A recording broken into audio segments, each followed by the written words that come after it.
வாழ்க வையகம், வாழ்க வையகம், வாழ்க வளமுடன்.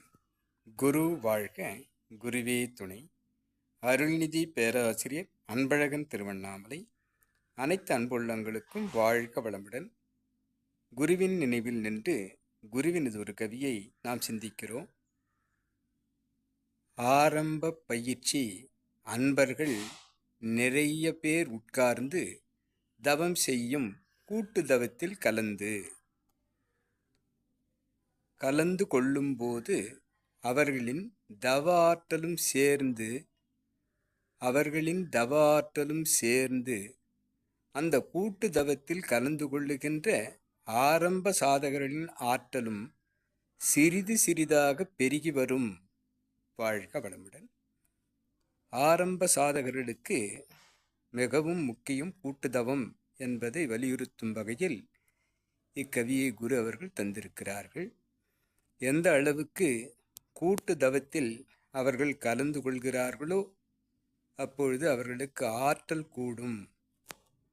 ஆரம்ப பயிற்சி அன்பர்கள், பயிற்சி எடுத்துக்கொண்டு புதிதாக பயில்பவர்கள் நிறைய பேர் உட்கார்ந்து தவம் செய்யக்கூடிய கூட்டு தவத்தில் அவர்கள் கலந்து கொண்டால், அவ்வாறு கலந்து கொள்ளும் போது அவர்களின் தவ ஆற்றலும் சேர்ந்து அந்த கூட்டு தவத்தில் கலந்து கொள்ளுகின்ற ஆரம்ப சாதகர்களின் ஆற்றலும் சிறிது சிறிதாக பெருகி வருவதை நாம் உணர்வாக உணர முடியும் என்பதை குரு அவர்கள் கூறுகிறார்.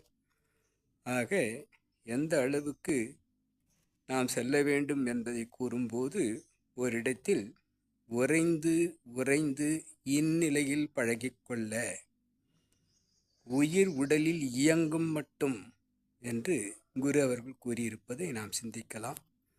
ஆக ஆரம்ப சாதகர்கள் இவ்வாறு கூட்டு தவங்களில் அவர்களுடைய ஆற்றல் போக இன்னும் ஆற்றல் அதிகமாக உள்ள தவம் எடுத்து கொண்டிருக்கக்கூடிய அந்த ஆசிரியர்களுடைய அளப்பரிய ஆற்றலும் சேரும். இன்னும் தவசிகள் யாரெல்லாம் அமர்ந்திருக்கிறார்களோ அவர்களுடைய ஆற்றலும் கூடி அந்த ஆரம்ப சாதகர்களுக்கு சிறிது சிறிதாக ஆற்றல் பெருகி அவர்களுக்கு தவம் சித்தியாகும் என்பதை கூறும் குருவினுடைய இக்கவியை நாம் இன்றைக்கு சிந்திக்கலாம். அனைத்து அன்புள்ளங்களுக்கும் வாழ்க வளமுடன். இவ்விளக்கத்தை என்னுள் ஏற்படுத்திய இறைநிலைக்கும் இக்கவியை நமக்கு தந்த குருவுக்கும் நன்றி நன்றி நன்றி. வாழ்க வளமுடன் என வாழ்த்தி நிறைவு செய்கிறேன். வாழ்க வளமுடன்.